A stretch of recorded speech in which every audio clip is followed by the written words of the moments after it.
काले चने हर घर में बहुत ही शौक से खाए जाते हैं, लेकिन अगर हर चीज़ को एक ही तरीके से पकाया जाए तो खाने वाले उकता जाते हैं।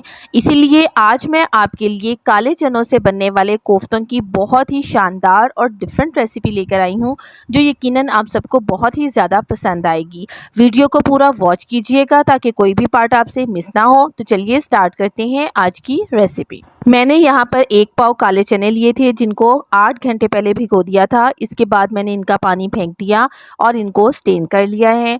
अब इसके बाद हम इसका मसाला तैयार करेंगे, जिसके लिए मैंने यहाँ पर ब्लेंडर वाला जग लिया है। आप कोई भी चॉपर वगैरह यूज़ कर सकते हैं। तो यहाँ पर मैंने एक बड़ी साइज़ की प्याज ली है, जिसको मैंने स्लाइसेस में काट लिया था और इसको मैंने ब्लेंडर वाले जग में डाल दिया है। इसके बाद मैंने यहाँ पर अदरक का एक बड़ा टुकड़ा लिया है। 8 से 10 जवे मैंने लहसुन के लिए हैं और इन तमाम चीज़ों को भी मैंने प्याज के साथ ही जग में ऐड कर दिया है। और यहाँ पर मैं 4 अदद हरी मिर्चें लूँगी, वो भी मैं इसी ब्लेंडर में डाल दूँगी। और इसके साथ ही हम यहाँ पर 1 टेबलस्पून सूखा धनिया लेंगे और 1 टेबलस्पून हम ज़ीरा लेंगे। ये दोनों चीज़ें भी हम ब्लेंडर वाले जग में डाल देंगे और आधा ग्लास पानी डालकर हम इस मसाले को अच्छी तरह से ग्राइंड कर लेंगे। आप ये काम चॉपर में भी कर सकते हैं। जब ये मसाला ग्राइंड हो जाएगा तो फिर हम इसको एक अलग प्लेट में निकाल लेंगे और इसमें से हम 2 से 3 टेबलस्पून मसाला जो है वो जग में ही रहने देंगे और बाकी सारा जो मसाला हमने पीसा है इसको हम एक अलग बोल में या एक प्लेट में निकाल लेंगे। अब जो मसाला हमने ग्राइंडर वाले जग में ही रहने दिया है, इसके अंदर हम चने ऐड करेंगे। चने हम अगर तो इस जग में हम ग्राइंड करेंगे तो फिर थोड़े-थोड़े से करके हमने ग्राइंड करने हैं, क्योंकि जग में थोड़ी-सी मुश्किल होती है ग्राइंड करने में, लेकिन मैंने इसी में ग्राइंड किए थे। तो यहाँ पर हम थोड़े-थोड़े से चने इसके अंदर ऐड करेंगे और इसके बाद हम इनको अच्छी तरह से ग्राइंड कर लेंगे कि चने जो है उनकी पेस्ट बन जाए। ये देखिए, यहाँ पर मैंने सारे चने इसी तरह से ग्राइंड कर लिए हुए हैं और यहाँ पर एक बार हम इनको मिक्स कर लेंगे ताकि जो मसाला हमने उसमें रहने दिया था वो अच्छी तरह से चनों के साथ मिक्स अप हो जाए। इसके बाद अब हम इसमें मसाले ऐड करेंगे, जिसमें सबसे पहले मैं 1 टीस्पून भर के इसमें नमक का ऐड कर रही हूँ और इसके बाद मैं इसमें गरम मसाला पाउडर ½ टीस्पून ऐड करूँगी। लाल मिर्चों का पाउडर 1 टीस्पून मैंने लिया है और ज़ीरा भी 1 टीस्पून हम इसमें लेंगे। ज़ीरा मैंने दरदरा सा पीस लिया था। इसके बाद इसको हम अच्छी तरह से मिक्स कर लेंगे। जिस तरह से कोफ्तों का मसाला मिक्स किया जाता है, उसी तरह से हम इसको हाथों से अच्छी तरह से मिक्स कर लेंगे। इसके बाद हमने इसके कोफ्ते बनाने हैं। ये बहुत ही नरम सा मिक्सचर होगा। आपको ऐसे लगेगा जैसे इसके कोफ्ते सही तरह से नहीं बनेंगे, बहुत ढीला सा मिक्सचर है। लेकिन ये इस तरीके से आप इसको दोनों हाथों से बनाते जाएँगे तो ये कोफ्तों की शेप आ जाएगी, लेकिन ये बहुत हार्ड से कोफ्ते नहीं होंगे। आपने सारे कोफ्ते इसी तरह से बनाकर प्लेट में अलग रख लेने हैं और जब आप इनको फ्राई करेंगे तो ये बिल्कुल भी नहीं टूटेंगे, इसलिए आपने इसमें अलग से बेसन नहीं डालना है, क्योंकि उसकी बिल्कुल ज़रूरत नहीं है।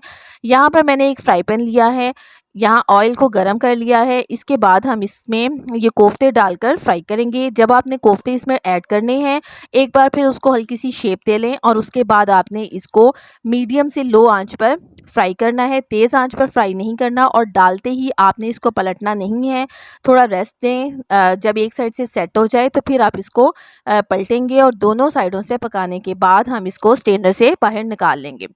कोफ्तों का साइज़ आप कोशिश कीजिएगा कि छोटा रखें। छोटे कोफ्ते एक तो देखने में भी अच्छे लगते हैं और दूसरा वो उसके अंदर मसाला भी बहुत ही अच्छा सा आ जाता है।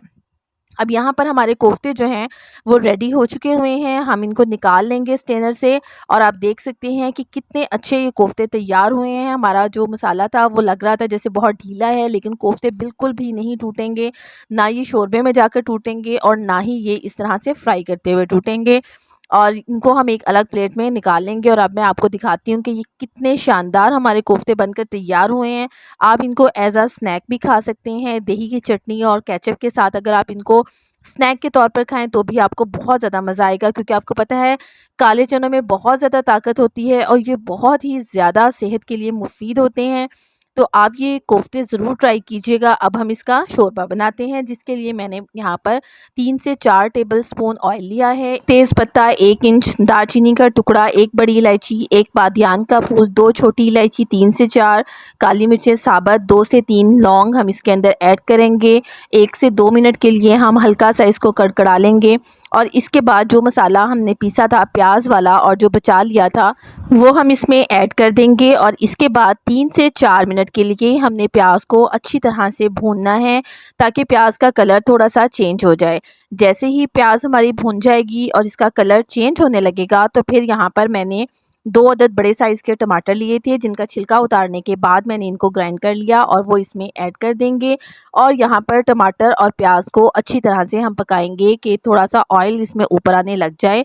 जैसे ही ये मसाला हल्का सा तैयार हो जाएगा, तो फिर हम इसके अंदर अपने मसाले ऐड करेंगे, जिसमें 1 टीस्पून लाल मिर्चों का पाउडर, हाफ़ टी स्पून इसमें हल्दी है, 1 टीस्पून ज़ीरा पाउडर है, 1 टीस्पून कोरिएंडर पाउडर है और 1 टीस्पून ही इसमें नमक है। ये तमाम मसाले इसमें ऐड कर देंगे और इसके बाद हमने इसको अच्छी तरह से भून लेना है। जब मसाला हमारा भून जाए और अच्छा सा तैयार हो जाए, तो फिर हम इसमें दही ऐड करेंगे। दही यहाँ पर मैंने हाफ़ कप ली है और इसमें मैं थोड़ा सा ऑयल डालूँगी, 1 टीस्पून के करीब हम इसमें ऑयल डालेंगे। इस तरह करने से कोई भी शोरबा जो हम बनाते हैं उसमें बहुत अच्छा सा ऑयल ऊपर आ जाता है। और यहाँ पर हम इसमें ये ऐड कर देंगे और इसके बाद हम मसाले को दोबारा से भून लेंगे। यहाँ पर ये जो मसाला मैं तैयार कर रही हूँ, ये मैंने थोड़े से कोफ्तों के लिए किया है।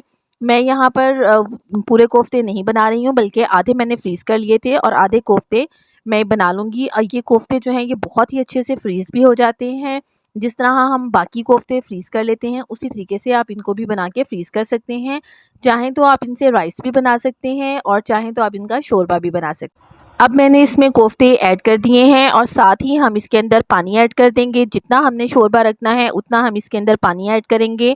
आम कोफ्तों की निस्बत इसमें हम पानी थोड़ा-सा ज़्यादा ऐड करेंगे, क्योंकि ये कोफ्ते पानी बहुत ज़्यादा एब्ज़ॉर्ब करते हैं और अगर आप शोरबा गाढ़ा रखेंगे तो ये सारा पानी जो है वो अपने अंदर एब्ज़ॉर्ब कर लेंगे और फिर शोरबा नहीं बचेगा। इसलिए आपने इसमें थोड़ा-सा ज़्यादा शोरबा रखना है, ताकि ये कोफ्ते जो हैं अगर पानी एब्ज़ॉर्ब भी करें तो शोरबा जो है वो हमारे पास रह जाए, जो कि ग्रेवी जो है वो बहुत अच्छी लगती है। तो यहाँ पर मैंने पानी ऐड कर दिया है। अब मैं इसको 10 मिनट के लिए पकाऊंगी, दम पर रख दूंगी, जिससे हमारे कोफ्ते भी बहुत अच्छे से पककर तैयार हो जाएंगे और हमारी जो ग्रेवी है ये भी तैयार हो जाएगी। 10 मिनट के बाद जब हम इसका लिड उठाएंगे तो हमारा सालन जो है वो बिल्कुल रेडी है। बहुत अच्छी सी इसकी ग्रेवी तैयार हो चुकी हुई है और जो गरम मसाले हमने इसमें साबुत डाले थे उनकी बहुत ही प्यारी खुशबू पूरे घर में फैली हुई है। आप भी ये रेसिपी ज़रूर ट्राई कीजिएगा। इंशाल्लाह ताला आपके सब घर वालों की ये रेसिपी बहुत ही ज़्यादा पसंद आएगी और कोई भी नहीं पहचान सकेगा कि आपने ये कोफ्ते किस चीज़ से बनाए हैं। लास्ट में हम इसके अंदर हरा धनिया भी ऐड कर सकते हैं। मैं यहाँ पर कसूरी मेथी बहुत थोड़ी-सी हाफ़ टी स्पून के करीब कसूरी मेथी इसमें ऐड कर रही हूँ। आप चाहें तो आप इसमें हरा धनिया भी ऐड कर सकते हैं। इसके बाद हम इसको सर्विंग बोल में निकाल लेंगे और इसको आप रोटी के साथ, नान के साथ या फिर राइस के साथ खाएँ। ये बहुत ही मज़े के लगेंगे। रेसिपी ज़रूर ट्राई कीजिएगा और मुझे कमेंट करके बताइएगा कि आपको हमारी आज की रेसिपी कैसी लगी है। इंशाल्लाह ताला फिर किसी और अच्छी रेसिपी के साथ आपकी खिदमत में हाज़िर होंगी। तब तक के लिए अल्लाह हाफ़िज़।